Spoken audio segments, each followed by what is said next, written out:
Ko'p kasalliklar erta aniqlansa, umuman davolanish shart bo'lmaydi. Assalomu alaykum. Bugun Saidmet klinikasida davolanishingiz uchun 5 ta muhim sabablarni sizlar bilan ko'rib chiqamiz. 5-sababni hech qayerda eshitmagansiz. Birinchi sababi, shifokorga borishim shart emas, o'tib ketadi deb o'ylayapsizmi? Bekorchi xavotirga o'rin yo'q. Aniq tashxis va to'g'ri davolash kerak.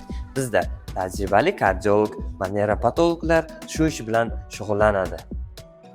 Ikkinchi sababi, yurak qon bosimi yoki asab muammolari bor-u, lekin sababi noma'lum. Bizda UZI va laborator tekshiruvlar orqali aniq tashxis qo'yiladi. Endi taxminan shunaqa degan javob yo'q.